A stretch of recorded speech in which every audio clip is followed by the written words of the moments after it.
Valley, Devin? Bettendorf. Or we're in Bettendorf? We're in Bettendorf. Just north of the interstate. And we are here for a wonderful event, the Pleasant Valley Wrestling Club. Is that right? Pleasant Valley Wrestling Club? Or just Pleasant Valley Wrestling? Just Pleasant Valley Wrestling in general. Pleasant Valley Wrestling in general. We're all part of the same brotherhood. Yes, sir. Brother. And R.I.P. to him. R.I.P. to Hogan, man. What a gut wrencher. Yeah. Can I give you my real quick analysis of that? I think the majority of middle-aged men out there were so sad because when you think of Hulk Hogan, usually the story starts with, I remember when me and my old man used to watch. Yep.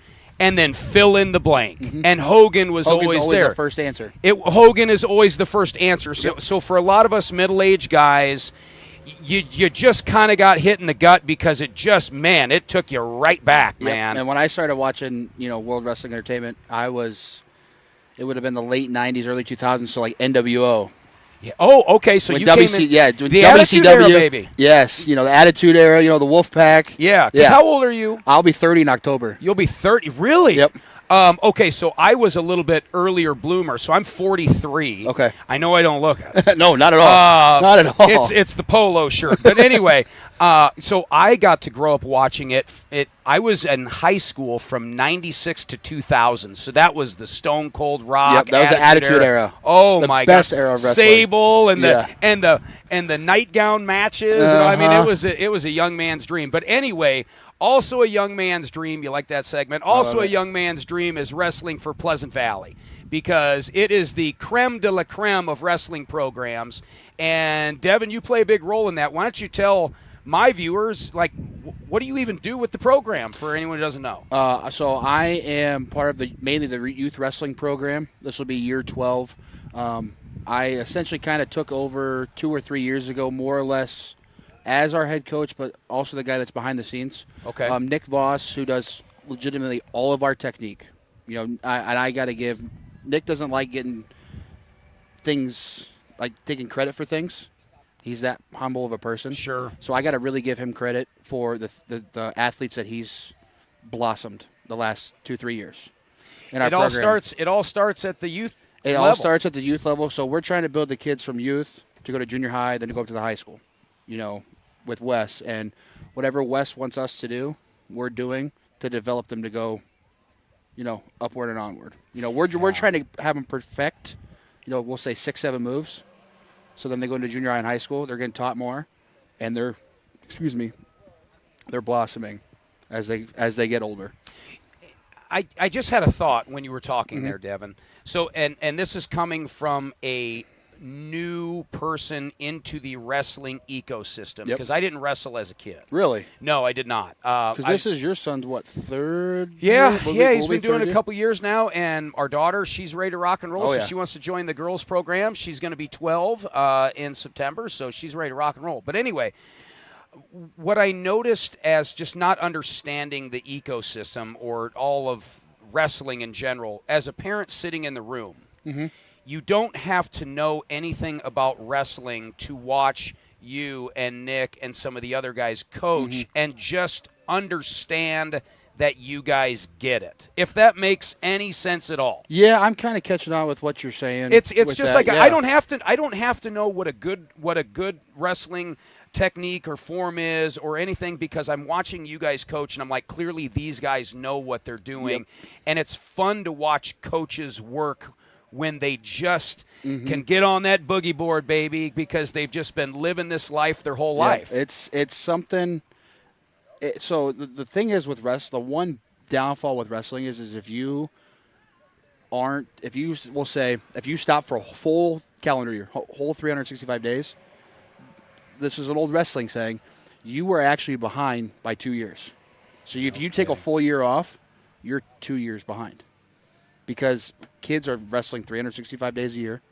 There's with Wes coming in now, a lot of more kids are doing Freco, so the freestyle Greco. We have the opportunity to do a lot more open mats. Nick ran all of our open mats for the youth club this summer. Yeah. So you got kids that are, I've always encouraged kids to go play baseball, go do whatever, but at least be in the room one time a week if you can, so you're not more or less falling behind.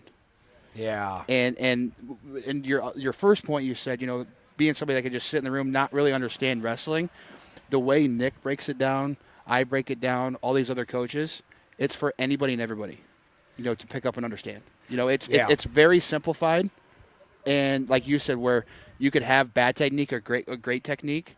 We try to make sure the kids have good to great technique, so they don't fall, and have something sloppy. You've probably heard me in the room a bunch of times. You practice how you compete. It's the same exact thing. And that's for anything you do, life, other sports, your job. If you're gonna not do it to 100%, then kind of why even do it, type thing. And it also seems like the overall group of coaches seem to really be on the same sheet of music. Mm-hmm. And that's not a common thing in the wrestling world or just the youth sports world in general. Not even even from youth to high school. You have to have a good line of communication, and you got to all be on the same path, the same goal. Otherwise, you're over teaching and you're under teaching, and you have some programs where the high school, and you have some programs where the kids, or the coaches just say, hey, how's so and so look, or who's the best in your room, how are they going to become the future when they're up here with us, type thing. And Wes has done that from day one. We've asked him hey, what do you want to show for technique? What do you want us to show?